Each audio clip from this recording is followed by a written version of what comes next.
Salut, comment ça va? Alors, changement, hein, l'éclairage n'est pas du tout optimal ici, c'est complètement le bordel dans le studio, mais regardez, vous avez un bout de light dome qui est là, c'est vraiment posé un peu large, parce qu'il y a des changements, il manque des pieds, les choses vont arriver. Aujourd'hui, je voulais vous montrer un truc, regardez, hop là, on va venir essayer de zoomer, j'ai posé vraiment une lumière à l'arrache, donc je vais faire hyper gaffe. Je vous parle de ce smartphone, c'est le Red Magic, c'est le 7 Pro, ils ont sorti le 7 il n'y a pas longtemps, Red Magic, ça vient de Nubia, tout ça. Et alors, je vais vous en parler pourquoi de ce smartphone, parce qu'il est intéressant, parce que en termes de smartphone de gaming, c'est un monstre absolu, c'est un truc de dingue. Je vais vous raconter l'histoire de ce truc-là, vous allez voir, c'est assez intéressant. Allez, on y va, on met le générique. Le Red Magic 7 Pro, c'est quoi? C'est cette espèce de grosse bête là. Vraiment que je fasse gaffe en zoomant parce que je vais vraiment me prendre l'éclairage dans la tronche. Je pourrais vous montrer, mais ça serait un peu absurde, hein. Il est vraiment posé. Là, vous avez la 7S3, là, vous avez un GH5 et vous avez mon éclairage qui est posé vraiment à l'arrache entre les deux. J'ai juste honte en fait de ce que je fais. Mais bon, regardez, je vais vous montrer. C'est le temps que je change des choses. Regardez, c'est vraiment posé, mais complètement à l'arrache. Donc, ceci explique cela. Donc, voilà, soyez pas surpris. Je suis un peu à l'arrache. Mais j'ai des éclairages qui vont arriver là, dans demain normalement. Donc, bon, ça devrait aller mieux. En attendant, c'est un peu l'aventure ici. Donc ce smartphone, il est intéressant. Pourquoi? Ce smartphone, il est intéressant parce que il y a plein de points qui sont cool, si vous voulez. C'est pour montrer vraiment là où va Nubia au niveau du gaming. Pour autant, est-ce que c'est un smartphone qu'il faut venir acheter? Je ne suis pas convaincu, et ça pour plusieurs points. Mais avant de vous en parler, je vais vous montrer la boîte parce que je la trouve magnifique. Et je trouve que là-dessus, ils ont mais vraiment super bien bossé. Regardez-moi ce design, il est assez exceptionnel. C'est toujours très très beau, hein, ce qu'ils font. Regardez, voilà, je trouve ça juste super beau. Et je voulais vous le montrer. Alors à l'intérieur, après, c'est un peu moins fou parce que, alors effectivement, on arrive la Red Magic, c'est beau, c'est sympa, ça fonctionne. Là, vous avez normalement le smartphone et ça, c'est un peu moins classe, quoi, vous voyez. Avec le bout de câble et le truc posé comme ça un peu à l'arrache, c'est pas terrible pour venir le charger. C'est l'USB-C, USB-C, c'est un peu standard, mais ça conviendra, il n'y a pas de souci là-dessus. Alors moi, j'ai un bloc de charge, regardez, c'est vraiment posé, c'est un peu à l'arrache. Alors moi, c'est pas un bloc français. Vous aurez un bloc français. Moi, c'est un produit presse. Alors c'est un produit presse qui sera un peu différent du vôtre parce que le modèle que j'ai, moi, il a 18 Go de RAM. Si ça vous intéresse, c'est un smartphone que vous pouvez trouver en 16 Go de RAM, en config 256 ou 512 Go de stockage, mais vous l'aurez jamais en 18 Go de RAM. Voilà, Nubia, je pense, a voulu se dire on va faire du 18. Donc ils ont fabriqué les samples pour les pré-press. Et après, ils se sont dit hop, c'est peut-être pas la bonne idée, on va peut-être pas faire ça. Donc ok, donc ça c'est pour la boîte. Maintenant, je veux qu'on parle du smartphone en lui-même, parce que le smartphone, il est intéressant. Alors c'est une masse, hein, il fait 200 combien? J'ai noté 235 grammes. Si vous voulez faire un peu de muscu avec, ça fait des petits haltères. Il est intéressant sur plusieurs points. Le premier point qui va être vachement cool, c'est que, hop là, capteur d'empreinte digitale, voilà, ça déverrouille, c'est que vous avez une caméra sous l'écran. Donc votre caméra, on la voit, mais absolument pas, et pour autant, elle est située là. Donc ça, c'est vraiment, une fois de plus, plutôt bien. C'est une techno qui arrive, regardez, hop là, je suis là, la caméra, elle est juste là. Après, il y a un côté un peu voile, hein, vous voyez, hein, c'est pas parfait, hein, c'est loin de l'être, et je suis pas convaincu que ce soit un truc où on fera de superbes photos. Mais bon, alors je vais pas rentrer dans la partie photo parce que c'est un smartphone de gaming, donc la partie photo, on s'en fout un peu, on va pas aller dedans. Mais ouais, je suis vraiment pas convaincu, hein, par la caméra de selfie. Par contre, ce qui est vraiment bien, et là où je suis convaincu, c'est que je trouve qu'ils l'ont vraiment bien intégré. Pour le coup, c'est vraiment bien caché. Que vous jouiez à des jeux ou que vous regardiez une série sur Netflix, regardez, elle est là. Je trouve que c'est quand même vachement bien réussi et super bien caché. Alors après, je trouve que ce smartphone, il n'est pas extrêmement lumineux. Je le pousse à fond. On est jusqu'à un pic de 700 nits. Ça c'est le maximum qu'on va pouvoir avoir ici. Donc cette caméra planquée sous l'écran, je vous en parle depuis un bon petit moment au niveau de différents constructeurs. Je trouve qu'ici Nubia a bien réussi et a bien joué le coup. Donc ça, c'est cool. Il y a un autre truc qui est intéressant au niveau de cet écran. Alors on a un taux de rafraîchissement de 120 Hz. Ok,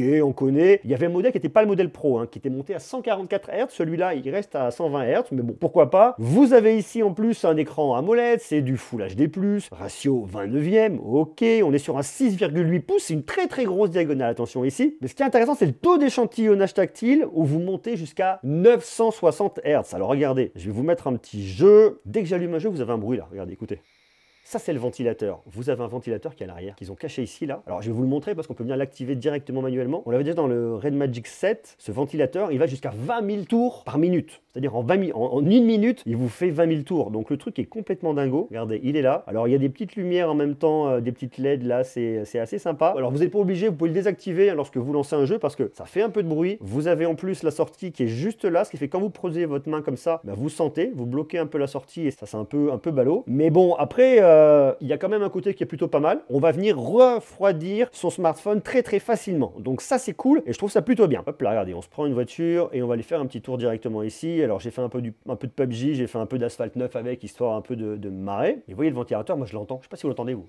On l'entend quand même, hein. Hop là, petite partie histoire de se marrer très très rapidement. Hop là, hop là, hop là, tac tac tac. Oh là là, les saltos de dingue. On est des gueudins, on aime ça. Donc voilà, donc ça c'est sympa. Alors ici, taux d'échantillonnage tactile, regardez, hop là, je vais me mettre ici. Ça me met pas la pause, mais c'est pas grave. Vous allez la voir ici dans les paramètres parce que vous avez tout un mode jeu. Alors attendez, moi je voudrais qu'on aille dans ici là. Vous voyez, je suis en 480 Hz. Je peux monter en 960 Hz, mais il vous dit attention, ça va consommer davantage, ça va tirer au niveau de la batterie. Je peux régler la sensibilité. Enfin, il y a pas mal de petites options qui sont très pratiques ici, même au niveau des zones. Je peux choisir pour ma performance si je veux y aller à fond les ballons, mais bon, l'autonomie va pas être dingue. C'est le seul truc. Aussi en mode éco, mais ce qu'on veut, c'est quand même un peu de puissance, donc on va se mettre ici en balance. Je peux choisir ce que je veux au niveau de mes couleurs, si je veux un truc qui est un peu plus équilibré. Regardez, quand je le pose là, ça me bloque la sortie d'air. Hein. C'est un truc qui est un peu ballot. Après, je peux venir enregistrer, je peux venir paramétrer mes triggers que j'ai sur le dessus ici. Là, vous voyez, un petit trigger là et un petit trigger là pour venir jouer directement avec mes doigts si je le souhaite. Donc il y a un côté très sympa ici. Même en étant là, je suis quand même en 4e position en faisant strictement rien. C'est n'importe quoi ce jeu. Je finis parce que j'aime pas perdre. Mais sinon, je suis un peu à la ramasse. Hop là. Allez, bim, bim, bim, bim, bim, bim, bim, bim, pif, paf, paf, pif, paf, pouf. On y va. Je finis premier alors que j'ai rien fait. C'est vraiment n'importe quoi ce fait là. Donc vous voyez, il y a pas mal de petites options au niveau logiciel. C'est plutôt pas mal et bien optimisé. Après le truc, alors on voit ce qu'ils ont montré ici, hein, c'est de se dire, on a une bête de course, on a un truc de fou avec le petit ventilateur là. Le petit ventilateur, vous pouvez venir vous choisir de l'activer directement si vous souhaitez. Regardez, sur votre écran d'accueil, ils vous ont mis un petit widget. Vous appuyez là et ça l'active, ça l'allume. Donc ça, c'est assez rigolo, ce qu'on va venir retrouver ici. Alors après, ce que j'aime bien aussi, c'est que je trouve que le dos, ils l'ont également bien travaillé. Ils ont fait un truc qui est très sympa. Ils vous le marquent. Vous avez une batterie de 5000 mAh. Vous avez le Snapdragon 8 Gen 1 qui est ici. Enfin bref, ils vous ont fait un truc qui est quand même vachement malin. Et après, il y a un autre truc que nous a fait Nubia ici, c'est qu'ils ont mis une puce dédiée en plus du Snapdragon. La puce, c'est la Red Core 1. Red Core 1. L'idée de la Red Core 1 que vous allez avoir ici, c'est non pas d'apporter de la performance au niveau CPU, au niveau GPU. L'idée, c'est de venir soulager le Snapdragon en venant prendre des actions qu'on ne lui confiera pas à lui, sans lui donner le maximum de latitude pour venir bosser à fond. Notamment la gestion de l'audio, la gestion des LED et également le toucher haptique. Bon, plutôt pas mal. Alors ici, ils ont mis le paquet aussi au niveau des technos, LPDDR5 au niveau de la RAM. On a ici, je vous dis, le mien c'est 18, mais vous aurez 16 Go de RAM. On peut rajouter 6 Go de RAM en plus, c'est assez énorme avec de la RAM virtuelle. Le stockage, c'est de l'UFS 3.1, ça fonctionnera également. Donc vous voyez, ils ont quand même vraiment mis le paquet au niveau du smartphone. Grosse batterie de 5000 mAh, même on a de la recharge 65 watts dans la boîte. Mais bon, très honnêtement, je vous dis, je joue un peu avec, ça va pas durer longtemps. Ça descend relativement vite. Si vous en mettez avec un toucher tactile à 960 Hz, si vous mettez donc forcément 120 Hz non adaptatif, choisissez entre, je vous le montre, 60, 90 ou 120. Donc le truc est un peu con en fait que ce soit pas adaptatif, ça c'est quand même relativement dommage. Vous venez dans écran ici, vous l'avez, c'est dans tac. Vous voyez, vous êtes soit en 60, soit en 90, soit en 120. C'est pas adaptatif, ça c'est vraiment dommage. Et il y a un autre truc qui est un peu pas ouf ici, c'est que c'est très mal traduit. Regardez, même c'est quasiment pas traduit par endroit. Donc là on est bien dans l'écran, niveau de luminosité, là, show screen refresh rate, ok super, je m'en fous. Et il y a plein de trucs qui sont pas du tout traduits, des coups en français, des coups en anglais. Alors j'imagine, hein, c'est qu'une partie logicielle, ça pourrait être mis à jour, mais c'est quand même un peu dommage et ça vient casser un peu l'expérience. Après, comme on est dans un smartphone de gaming, on va avoir de la vibration optique. Bon, pas mal, je suis pas extrêmement fan, mais ça peut tenter, notamment si on veut vraiment un truc dédié gaming. Autre truc qui est assez marrant, c'est que vous avez une prise jack. Regardez, ça c'est assez conservé. Donc si vous voulez vous utiliser une prise jack, un casque avec une prise jack, vous pouvez le faire très facilement. Autre point également qui est intéressant, vous avez des haut-parleurs stéréo. Bon, ça on s'en doutera, c'est quand même pas tout nouveau l'histoire. Ça marche plutôt bien. Mais et ce qui est intéressant, c'est que je trouve qu'ils sont plutôt pas mal et ça crie. Hein, vraiment, vous avez beaucoup de niveaux. Regardez. C'est fort, hein. C'est assez médium, hein, par contre. Hein. C'est pas mal. La partie audio est pas mal là-dessus.